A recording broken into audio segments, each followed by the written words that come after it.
Welcome to another episode of My Weird Prompts, an AI-generated podcast featuring the random prompts of Daniel Rosehill as answered by a revolving cast of friendly AI characters. Join us for deep dives into AI, technology, and whatever other random thing Daniel finds fascinating today. Subscribe on Spotify or your favorite podcatcher. Now, today's episode. This episode was generated using artificial intelligence. Please verify facts. Hi, Herman and Corn. So we have chatted in previous episodes about some of the labels that exist for people who are really into learning and knowledge, and that's just something they do for fun. And that pretty much is what this podcast is about. We celebrate boundless curiosity. I might be the person sending in the prompts currently, although Hannah has sent in a few.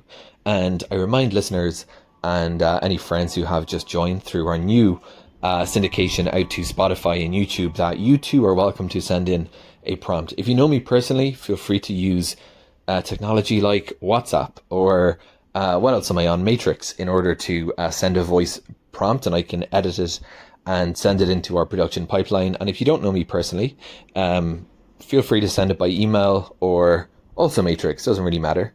And I'd love to share a little bit about yourself in the prompt, and I can edit it together and send it for an episode. It would be great to diversify. Anyway, for this episode, unfortunately, it's just me again. So Herman and Corn, we talked previously about some of the labels, as I mentioned, like multi-potentialism and polyglot, and I kind of hate these, to be honest. Multi-potentialism is an interesting concept. I think these terms are good for anchoring discussions more than they are as labels where they can be very damaging and very restrictive in terms of limiting what people think about themselves. But one word as well that crops up in this literature is that of giftedness.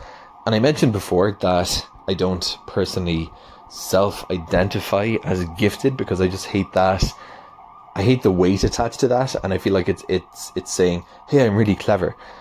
The whole culture of mensa and giftedness is really off-putting to me. I mentioned that I came across the term through looking into the world of sensory stuff, sensory processing disorder, saw there was a big connection to autism, giftedness, all these things. It's we talk so much about the concept of a knowledge graph, and all these are like nodes that you start with one label and suddenly you're drifting over to another. So that's kind of how I came upon the literature around giftedness, and some of it really connected with me. I mentioned before one of the qualities that's frequently attributed is people live their lives with intensity, which is something that I kind of do whether I want to or not, and I often drive myself kind of crazy. Although lately I'm getting a bit better at just chilling out for periods, but there's a certain obsessiveness sometimes about the way that I approach projects and want to really learn everything about, for example, AI, which is a lot of these questions. And people who don't have that are, I think, more well adjusted and have a nicer life. But it's something that really connected with me. I said, if you ever had that feeling reading a book and you say that's talking about me, it was one of those moments. The other thing that I really took away from the literature was people who have this quality, whatever label you want to ascribe it to, often carry around a lot of shame and self-sabotage, and they want to downplay their interest in their intellectual discoveries. And that really connected with me as well. This idea that maybe it goes back to like childhood bullying, where people were picked on for being less athletic or more nerdy, or all those kind of stereotypes, that happen and still happen in playgrounds around the world. And people want to fit in, whatever stage of life they're at. And to be someone who maybe has a lot of intellectual interests, they might want to tone down the breadth or how much they know about a certain subject. And that again really connected with me, because I think a lot of times, especially when we're talking about working in the job, in the world of work, one can sort of try to even sometimes diminish their knowledge in a certain area just to seem less off-putting or nerdy or try to fit in. But that really connected with me. What connected with me from this book I read was the idea that this actually is counterproductive. Humanity and intelligence has so many forms, but if you have a certain intelligence in a specific area, the collective flourishes when people are uninhibited about exploring whatever they're interested in. So Herman and Corn, that's what I'd like to talk about today, in gifted communities around the world, wherever they form and whatever bodies are used.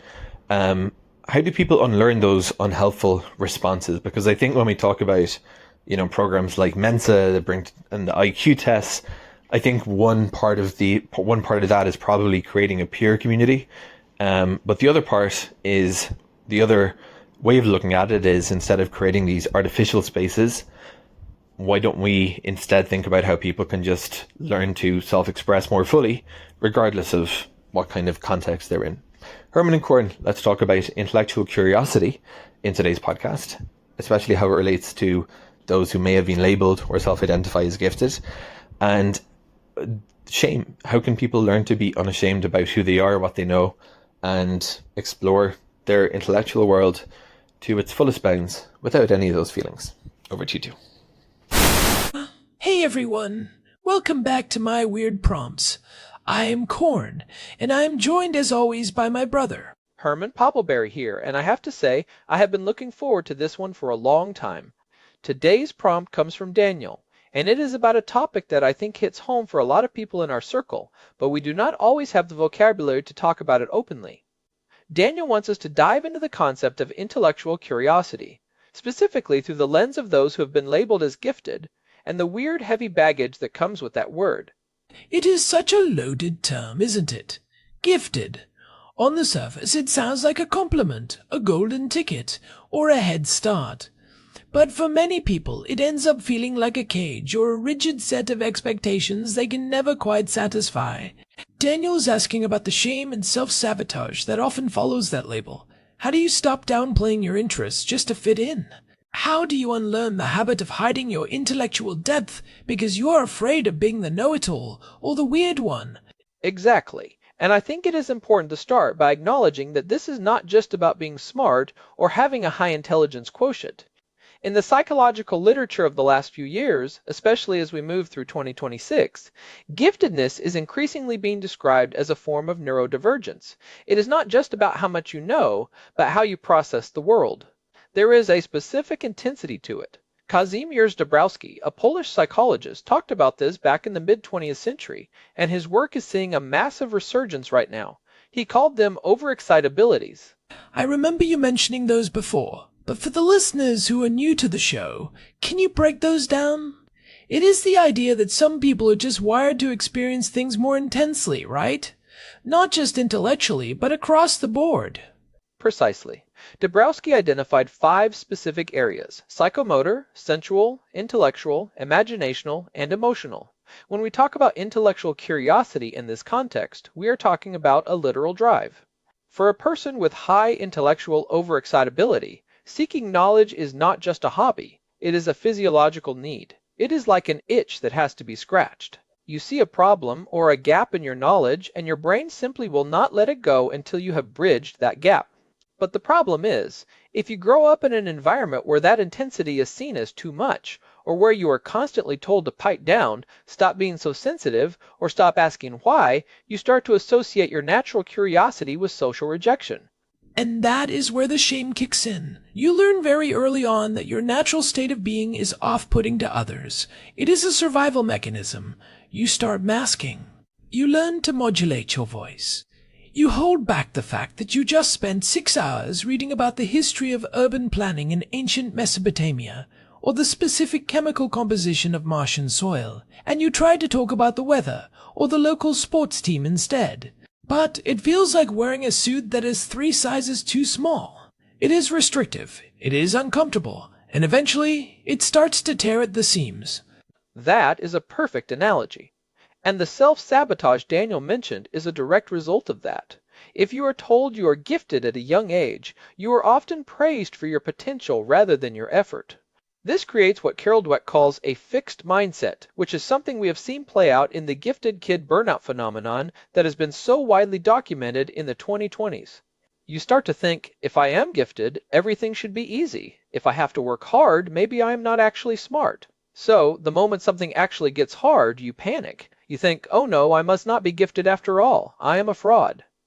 So instead of pushing through, you sabotage yourself. You stop trying so that you have an excuse for why you did not succeed.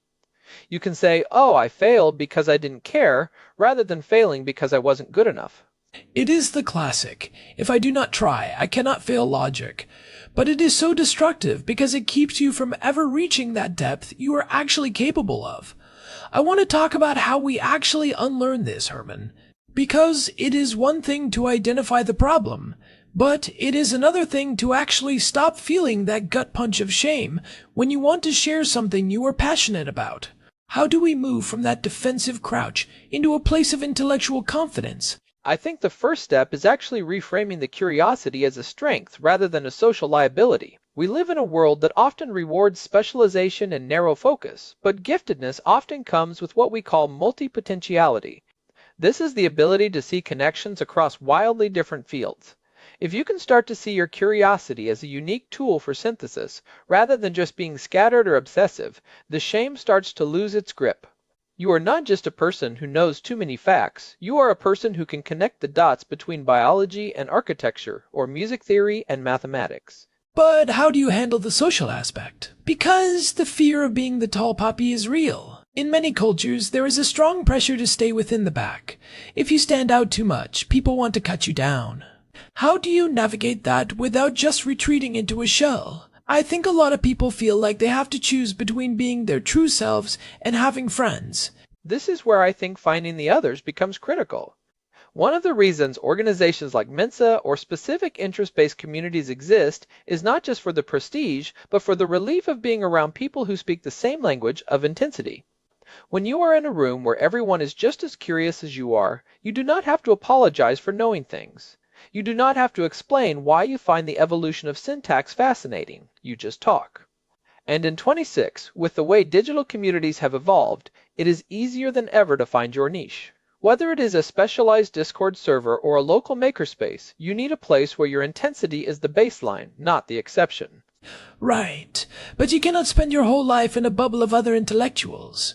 You have to exist in the real world. You have to go to the grocery store. You have to talk to your neighbors. You have to go to work meetings where people might not care about the nuances of your latest obsession. So, how do you bridge that gap? How do you stay true to your intellectual depth while also being a functioning member of a society that might not always value it? I think it comes down to radical authenticity. It sounds like a buzzword, but there is power in just being the person who knows things and being okay with it. If someone asks you a question and you have a deep answer, give the deep answer. If they find it off-putting, that is more about their discomfort than your deficiency. We have this habit of preemptively apologizing for our interests. We say things like, I know this is nerdy, but, or I am sorry, I am rambling. Why are we apologizing for being engaged with the world? That is a great point. The apology itself reinforces the shame. It signals to the other person that you think there is something wrong with what you are doing. It gives them permission to judge you. If you just present the information with genuine enthusiasm and no apology, people often respond to the energy of that enthusiasm rather than the complexity of the topic. I've noticed that when someone talks about something they love, even if I do not understand it, I am drawn in by their passion. Exactly. Enthusiasm is infectious. If you are genuinely lit up by a topic, most people will respect that even if they do not understand the details. The friction usually happens when we use knowledge as a weapon or a way to establish hierarchy. If you are sharing because you love the idea, that feels different than sharing because you want to be the smartest person in the room. That is the distinction between intellectual curiosity and intellectual arrogance. One is about the world, the other is about the ego. So it is about the intention behind the curiosity. If the curiosity is outward-facing, directed at the world, it is healthy. If it is inward-facing, directed at proving your own worth or maintaining the gifted label, that is where the shame and self-sabotage live. But let's get practical. For the person listening who feels that physical tightness when they are about to speak up, what do they do in that moment? We should talk about the physical sensation of that shame. It is often a very visceral thing. When you catch yourself about to say something deep and you pull back, you can feel that tightness in your chest or a heat in your neck. Unlearning that involves a bit of what therapists call exposure therapy. You have to start small. Share one weird fact today. Talk about one book you are reading that you think is too obscure. See that the world does not end. You are essentially retraining your nervous system to realize that being seen is not a death sentence. It is like building a muscle. You have to get used to the feeling of being visible. I think for many people who were labeled gifted, being seen was actually a source of trauma. You were seen as the smart kid, which meant you were different, which meant you were a target for bullying or for teachers who wanted to use you as a model. So, you learned that being invisible was safer. Reclaiming your curiosity is about reclaiming your right to be visible on your own terms. And that visibility is so important for the collective, too. Think about how much progress is stalled because people are afraid to suggest an out-of-the-box idea because they do not want to look like they are trying too hard. We need that intellectual depth. We need the people who have spent 10,000 hours thinking about obscure problems. If those people are all hiding in the shadows because they are ashamed of their own brains, we all lose out. We are facing complex global challenges in 26 that require exactly the kind of synthesis and deep thinking that gifted individuals provide. I also want to touch on the idea of intellectual safe spaces. You mentioned finding the others, but I think you can also create those spaces in your own life. For me, this podcast is one of those spaces. I know that when I bring a weird idea to you, Herman, you're not going to roll your eyes or tell me to get a life. You're going to dive in with me. Having even one or two people in your life where you can be unashamedly intellectual changes the baseline for everything else. It gives you a home base to return to. It really does. It lowers the stakes. If I know I have a place where I can be my full, intense, nerdy self, I do not feel as desperate for validation from the rest of the world. I can play the social games when I need to, but I am not losing myself in them. I am not sacrificing my identity for the sake of small talk. Let's talk about the practical side of unlearning self-sabotage. For someone who has been stuck in that cycle of underachieving or avoiding challenges because they are afraid of losing their gifted status, what is the first step out of that? How do you break the link between your performance and your identity? I think it is embracing the beginner's mind. The gifted label often forces you into the role of the expert. You feel like you always have to have the answer, and if you don't, you failed. To break the cycle, you have to intentionally put yourself in situations where you are the least knowledgeable person in the room. Take a class in something you are objectively bad at. Learn a new language, try pottery, or start a sport you have never played. Get comfortable with the feeling of struggling. When you struggle at something that isn't tied to your smart kid identity, it feels less threatening. That is so hard for people who have tied their identity to being smart. Struggling feels like a failure of identity. But you are right, it is the only way to realize that your value as a human is not tied to how fast you learn or how much you already know. It is about the process of engagement. I have started doing this with woodworking lately. I am terrible at it. My joints are crooked, and I have wasted so much wood. But it is so freeing to be bad at something and just enjoy the learning process. Exactly. It decouples your worth from your performance. Once you realize that you can be bad at something and still be a person of depth and value, the fear of failing at the things you are actually good at starts to dissipate. You can explore your interest with a sense of play rather than a sense of duty. You can be a scientist who also happens to be a mediocre but enthusiastic gardener. I love that word, play. Intellectual curiosity at its best is a form of play. It is exploring the boundaries of what is known just for the sake of seeing what is there. When we turn it into a performance or a metric of our own intelligence, the play dies. We need to get back to that childhood sense of wonder where we ask questions because we wanted to know, not because we wanted to be right. It really does. And I think we should acknowledge that for many, this shame is also tied to neurodivergence, like autism or attention deficit hyperactivity disorder. Often, what is labeled as giftedness is actually a specific type of neurodivergent focus. In those cases, the shame is even more layered because it is not just about being smart, it is about having a brain that literally functions differently than the majority. You might have sensory sensitivities or social communication styles that don't fit the norm. That is a whole other level of masking. You are not just hiding your knowledge, you are hiding your processing style. You are hiding the fact that you might need to pace while you think, or that you get completely overwhelmed by sensory input while you are trying to solve a complex problem. You are trying to act normal while your brain is running at 1,000,000 miles an hour. Right? And unlearning that shame means accepting your brain as it is, quirks and all. It is about saying, yes, I have an intense need to know everything about this specific niche topic, and that is okay. It is not a symptom to be managed, it is a feature of my existence. It is about moving from a model of pathology to a model of neurodiversity. Your brain isn't broken, it's just specialized. I think one of the most powerful things a person can do is to start vocalizing their process. Instead of just presenting the finished, polished thought, talk about the messy middle. Talk about the 3 dead ends you hit before you found the right answer. It humanizes the intellectual depth and makes it less intimidating for others, and less of a high-wire act for yourself. It shows that intelligence isn't magic, it's work. That is such a good point. It moves the focus from the product to the process. And the process is where the joy is. The product is just the byproduct.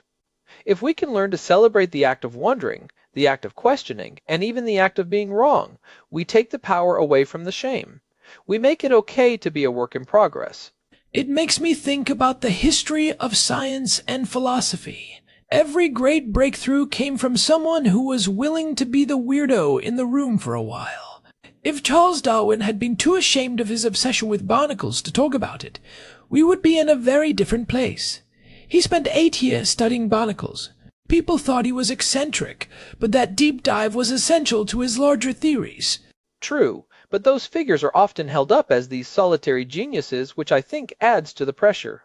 We think, well, I am not Einstein, so my curiosity doesn't matter. But curiosity is a fractal. It matters at every scale. Your deep dive into the local ecology of your backyard is just as valid a use of your brain as someone else's work in quantum physics. The depth is the point, not the scale of the topic. The act of paying attention is a sacred thing. So, to summarize for Daniel and for everyone listening who feels this weight, the path out of shame starts with acknowledging that your intensity is not a flaw. It is a physiological reality of how you are wired. Stop apologizing for your interests. Find a community where you do not have to mask. And most importantly, give yourself permission to be a beginner. Break the cycle of self-sabotage by proving to yourself that you can survive being wrong. And remember that your curiosity is a gift to the world, not just a label given to you in the 3rd grade. When you allow yourself to go deep into a topic, you are bringing something unique into existence. You are seeing connections that no one else sees. That is something to be proud of, not something to hide. You have a responsibility to your own mind to let it run free. I think that is a really beautiful place to leave it. This conversation has given me a lot to think about regarding my own habits of downplaying what I am interested in. It is a constant work in progress. Even after all these years, I still catch myself trying to be less than I am, to make others comfortable. It really is. Even for us, doing this show for over 600 episodes, there are still moments where I think, is this too much? Am I being too Herman Poppleberry right now? But then I remember that this is why people listen. They want the depth. They want the intensity. They want to know that it's okay to care about things deeply. Exactly. And if you're out there listening and you have been hiding your intellectual light under a bushel, maybe today is the day you let a little bit of it peek out. Share that weird fact. Buy that book you think is too dense. Go for it. The world needs your brain. And hey, if you have been enjoying our deep dives here at My Weird Prompts, we would really appreciate it if you could leave us a review on your podcast app or Spotify. It genuinely helps other people find the show and join our little community of curious minds. We are trying to build a space where everyone can be their weirdest, smartest selves. It really does.